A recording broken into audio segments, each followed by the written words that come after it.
Alright, in this lesson we will grade a shot using a film emulation and add some texture to the shot with grain. Now we are going to be working with this grain clip that comes to us courtesy of Cinegrain that you can of course download as part of this course so you can follow along as we are working. Alright, Command or Alt and Tab into DaVinci Resolve. We are in the media pool and I would like to bring in this clip of grain, but I'm going to bring it in as a matte. I'm going to right click. We're going to add to the media pool as a matte. There it is right there. I can see the little matte icon. So this will be all set to go when we need it. So let's head back to the color module. And as always, 2 nodes to get us rolling. However, we're going to apply a different lookup table right off the bat here. Let's right click, come down to LUTs, 3D LUT. We're going to come down to our film looks and we're going to apply the Rec 709 Kodak 2383 D65 lookup table. With our first node, what we want to do is get in and add saturation for separation. When our corrections are done prior to a film emulation lookup table, the result will be different than it would be working with a technical lookup table as the Alexa K1S1. The reason is that a film emulation lookup table will have some kind of cross-color deformity that we could see in the waveform when examining it in the first lesson.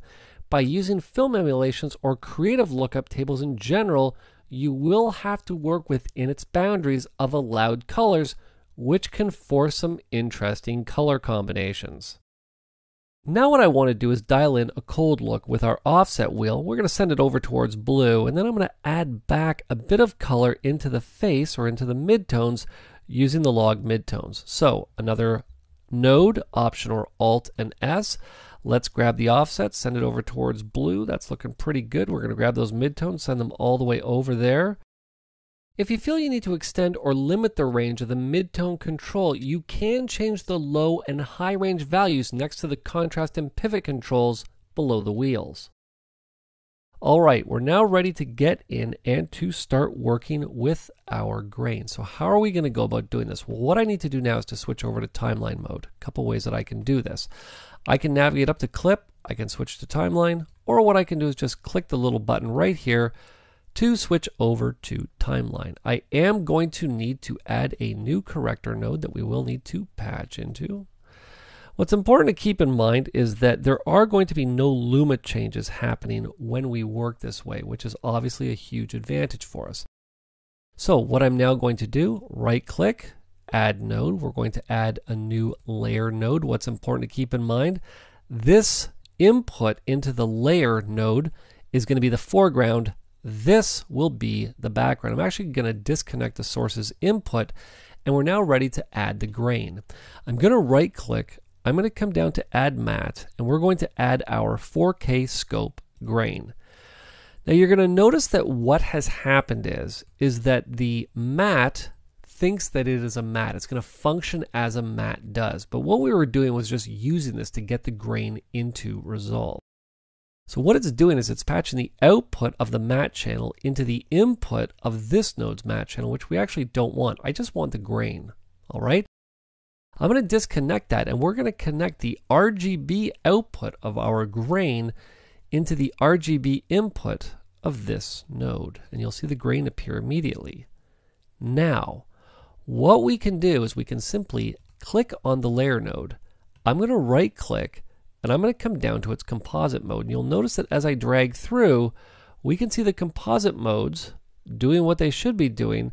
And depending on the one that I choose, like one of them down here, I think it was linear light, actually gave me a super grainy look right there, which I thought was pretty cool. But I just want a very subtle grain look. So we're going to come down to overlay. And once I apply the overlay transfer mode, you'll see now if I come back to this node specifically, Command or Control and D on the keyboard to add or remove that grain.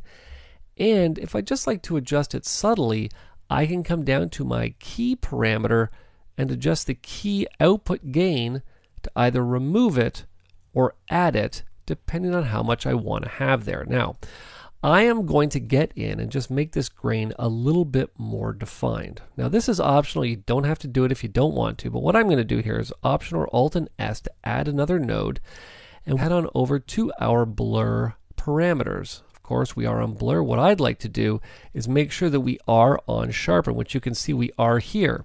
So with sharpen selected, all I'm going to do is just grab that radius and start adjusting. And you'll notice as soon as I pull it south, we can now see that grain really stand out. And what we can now do is jump back to our key category and remove it or add it as much as we want. Now, one thing that you should keep in mind is that some colorists like to add color to the grain or even apply it to only certain parts of the image. That choice is completely up to you.